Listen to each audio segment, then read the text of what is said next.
నేను మీ బాజీ, నా స్థానం మీ మనసు. ఏంటి బాజీ కొత్తగా జిమ్ చేస్తున్నారు అనుకున్నారా? ఇది జిమ్ కాదు, బ్యాచిలర్స్ రూమ్. బ్యాచిలర్ రూమ్ అంటే మీకు తెలిసిందే కదా, ఎన్నో మనం క్రియేట్ చేసుకునే మెమరీస్ రూమ్. ఈ బ్యాచిలర్ లైఫ్లో మన ట్రిప్ అనేది చాలా ఇంపార్టెంట్. ఎందుకంటే ఈ ట్రిప్లో మనం ఎన్నో మెమరీస్ని క్రియేట్ చేస్తాం. వన్స్ మనకి బ్యాచిలర్ లైఫ్ కంప్లీట్ అయ్యి వెళ్ళిపోయాక మనకి పెళ్ళి అయిపోయింది, కెరియర్ మీద ఫోకస్ చేస్తాం, ఫ్యామిలీ రెస్పాన్సిబిలిటీస్ ఎన్నో పెరిగిపోతుంది. వన్స్ మనం బ్యాక్ సైడ్ తిరిగి చూసుకుంటే మనకి ఒకటే గుర్తుంది, మనం ఫ్రెండ్స్తో ట్రిప్కి వెళ్ళిన మెమరీసే. సో మీరు కూడా అలాంటి మెమరీస్ని క్రియేట్ చేద్దాం అనుకుంటున్నారా? మీ ఫ్రెండ్స్తో వెంటనే మీ లగేజ్ అనేది ప్యాక్ చేసుకోండి, మీరు ట్రిప్కి అనేది వెళ్ళిపోండి. అక్కడ ఎంతో ఎంజాయ్మెంట్, ఎన్నో మెమరీస్ మీరు క్రియేట్ చేసుకోవచ్చు. ఓకే, వన్స్ మనం వీడియోలోకి వచ్చేస్తే, నేను ఇవాళ వైజాగ్ టూర్ చేయబోతున్నాను. నేను వైజాగ్లో ఏమేమి ఎక్స్ప్లోర్ చేయబోతున్నానో మీకు చూపించబోతున్నాను. ఈ వీడియోలో నేను వైజాగ్ టూర్ గురించి ఎక్స్ప్లోర్ చేయబోతున్నాను కదా, ఎంత బడ్జెట్ అయింది, నేను ఏమేమి కవర్ చేశానో నేను దాంట్లో మెన్షన్ చేసి మీకు చెప్తాను. మీరు ఈ వీడియోని లైక్, షేర్ అండ్ సబ్స్క్రైబ్ చేసుకోండి. నా జర్నీ అనేది రేపు morning 6 o'clock Lingampally to Visakhapatnam జన్మభూమిలో వెళ్ళబోతున్నాను. మార్నింగ్ ఊబర్ బుక్ చేసుకొని నా జర్నీ అనేది స్టార్ట్ చేశాను. బయటకు వెళ్తే వర్షం వచ్చి చలి పెట్టింగ్స్ నాకు వణికింగ్స్ అన్నట్టు అనిపించింది. బయట చలి అయితే చాలా బీభత్సంగా ఉంది. అదే చలిలో నేను లింగంపల్లి రైల్వే స్టేషన్కి వెళ్ళిపోయాను. అక్కడ నుంచి నేను తెనాలికి రీచ్ అయ్యాను. విశాఖపట్నం నుంచి వచ్చే జన్మభూమి, సికింద్రాబాద్ నుంచి వచ్చే జన్మభూమి, 2 మీటింగ్ పాయింట్ తెనాలి. ఈ ట్రిప్లో నేను ఒక్కడనే అనుకుంటున్నారా? నాతో పాటు ఇంకో దూలగాడు యాడ్ అయిపోయాడు. వాడి పేరు నాగసాయి. వాడు నాకు ఇంటర్ నుంచి దోస్తుగాడు. ఇంకా మా జర్నీ అనేది స్టార్ట్ అయిపోయింది. ఇంతలో రాజమండ్రికి రీచ్ అయ్యాం. అక్కడ రాజమండ్రిలో ఈ బ్రిడ్జ్ మీద వెళ్తుంటే ఆ ట్రైన్ యొక్క సౌండ్ చాలా లౌడీగా బాగుంది. దాని యొక్క వ్యూ పాయింట్ కూడా చాలా అంటే చాలా బాగుంది. ఫైనల్లీ నేను విశాఖపట్నానికి రీచ్ అయిపోయాను. నాతో పాటు ఈ జర్నీలో నాగసాయి మా ఫ్రెండ్ కూడా యాడ్ అయిపోయాడు. హాయ్ ఫ్రెండ్స్, మేము ఇప్పుడే వైజాగ్ రీచ్ అయ్యాం. Let's start explore city of destiny Vizag. వైజాగ్లో స్టే చేయడానికి మాకు డార్మిటరీ కావాలి. అయితే మా ఫ్రెండ్ గారు ముందే వీళ్ళకి కాల్ చేసి ఇక్కడ రూమ్స్ అనేవి బుక్ చేసేసారు మాకు. ఇక్కడ పర్ పర్సన్కి పర్ డే 250 రూపీస్ ఛార్జ్ చేస్తున్నారు. ఇక్కడ వీళ్ళు బెడ్ ప్రొవైడ్ చేస్తున్నారు, వైఫై, ఏసీ, గీజర్ మొత్తం ప్రొవైడ్ చేస్తున్నారు వాళ్ళే. ఇంకా మా రూమ్ దగ్గరలోనే బస్ సౌకర్యం కూడా ఉంది. ఇంకా మేము మా జర్నీ అనేది స్టార్ట్ చేసాం బస్ స్టాండ్కి వెళ్ళి. ఇంకా నేను సిటీ బస్సులు ఎక్కడ ఆగుతాయో చూసి సిటీ టెర్మినల్లోకి వెళ్ళిపోయాను. అయితే సిటీలో ప్లేసెస్ కవర్ చేయాలంటే చాలా ఛార్జెస్ అవుతాయి. అవన్నీ లేకుండా ఏపీ ప్రభుత్వం మనకి 1 డే పాస్ ఇచ్చేసింది. దీనికి వీళ్ళు 100 రూపీస్ ఛార్జ్ చేస్తున్నారు. ఇంకా ఆ టికెట్ తీసుకొని మా జర్నీ అనేది స్టార్ట్ చేసాము. మా ఫస్ట్ లొకేషన్ వచ్చేసి సింహాచలం టెంపుల్ని దర్శించుకోబోతున్నాం. ఈ టెంపుల్లో 100 రూపాయల దర్శనం, 300 రూపాయల దర్శనం అండ్ ఉచిత దర్శనం కూడా ఉన్నాయి. మేము ఫ్రీ దర్శనం ఎంచుకొని లోపలికి వెళ్ళి దేవుడిని దర్శించుకున్నాం.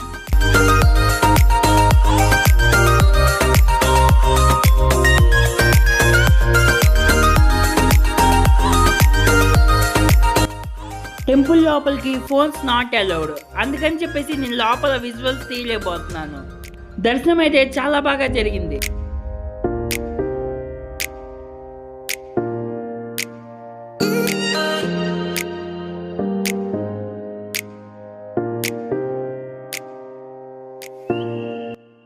సింహాచలంలో దేవుడి దర్శనం చేసుకొని మేము కైలాసగిరికి స్టార్ట్ అయిపోయాం.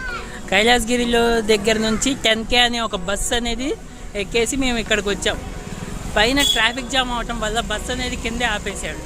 పైకి మేము వాకింగ్ చేసుకుంటే ఎక్కుతున్నాం. అది మీకు చూపిస్తున్నాను ఇప్పుడు. ఘాట్ రోడ్లో మేము వాకింగ్. ఎవరైనా రోప్ వేతో వస్తాడు అండ్ బస్ ఎక్కొస్తాడు. మేము కాలు నడకతో పైకి వెళ్తున్నాం కైలాసగిరి చూడటానికి.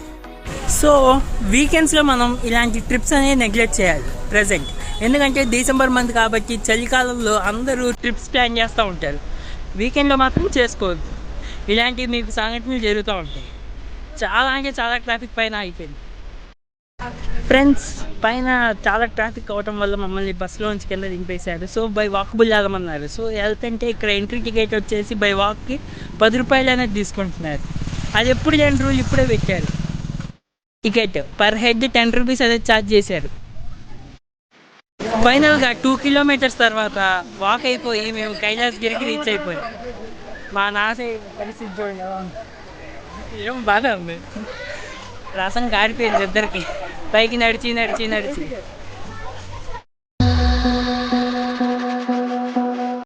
కైలాసగిరిలో క్రౌడ్ అనేది చాలా ఎక్కువ ఉంది ఇవాళ. కైలాసగిరిలో జిప్ లైన్ అండ్ సైక్లింగ్కి పర్ హెడ్ 700 ఛార్జ్ చేస్తున్నారు. మేమిద్దరం కాబట్టి 1400 అయింది.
ఇంకా ఈ రోప్ వే దగ్గరికి వచ్చేస్తే పర్ పర్సన్కి అప్ అండ్ డౌన్కి 200 ఛార్జ్ చేస్తున్నారు వీళ్ళు.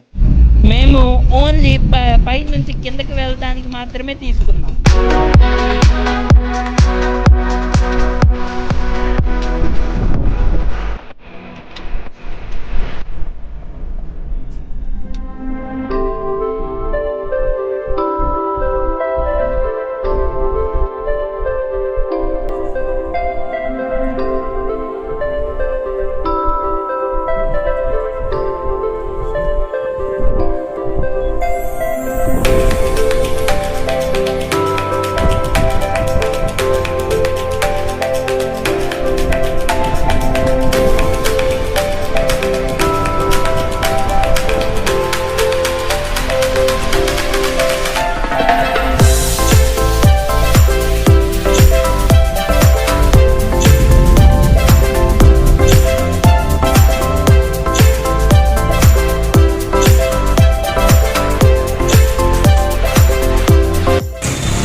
చేసుకొని 1080 పార్క్ వచ్చేసాం.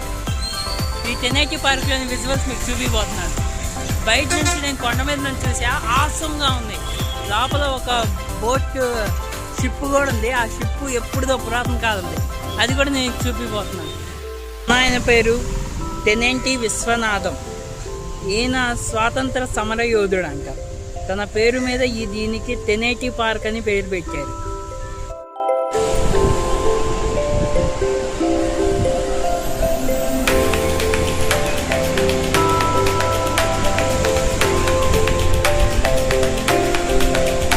తెనేటి పార్క్లో ఈ షిప్ యొక్క హిస్టరీ ఇప్పుడు తెలుసుకుందాం.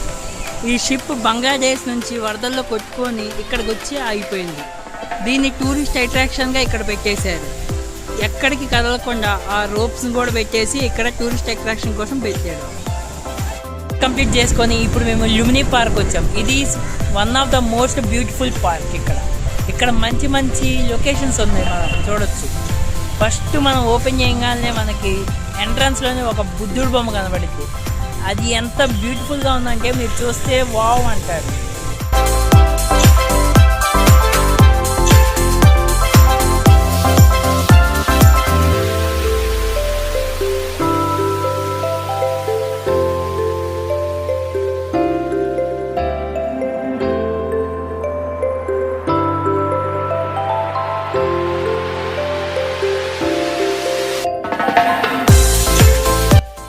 ఇంకా లుమినీ పార్క్ కంప్లీట్ చేసుకొని మేము సబ్మెరైన్ మ్యూజియంకి వెళ్ళిపోయాం. ఇక్కడ పర్ పర్సన్కి 100 రూపీస్ ఛార్జ్ చేస్తున్నారు. ఇది ఇండియాస్ ఫస్ట్ సబ్మెరైన్ మ్యూజియం. దీని పేరు కురుసురా. ఇది ఆర్కే బీచ్లో లొకేట్ అయి ఉంది. ఈ మ్యూజియం అనేది చరిత్ర, విజ్ఞానం, దేశభక్తి అన్నిటినీ ఒక్క చోట అనుభవించగల ప్రత్యేక పర్యాటక స్థలం. ఈ సబ్మెరైన్లో లోపల ఉన్న వాళ్ళు ఏమేమి చేస్తారు, అసలు దీనివల్ల మనకి ఉపయోగం ఏంటి అనేవి లోపల చాలా క్లుప్తంగా ఉంది మనకి.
హాయ్ ఫ్రెండ్స్, రూమ్లో ఫ్రెష్ అయిపోయి మేము ఇప్పుడే ఆర్కే బీచ్కి రీచ్ అయిపోయాం. నైట్ వ్యూ అయితే చాలా బాగుంది. అలలు మొత్తం చాలా తందుగా వస్తున్నాయి. ఒకసారి మీకు కూడా ఆ విజువల్స్ నేను చూపిస్తాను. వచ్చి ఇక్కడ పిల్లలు ఎంజాయ్ చేయడానికి గుర్రాలు కూడా ఉన్నాయి. ఒక రౌండ్ సమ్ 100 రూపీస్ 200 రూపీస్ చెబుతున్నారు. పిల్లలు చాలా బాగా ఆడుకుంటున్నాడు. Night view friends,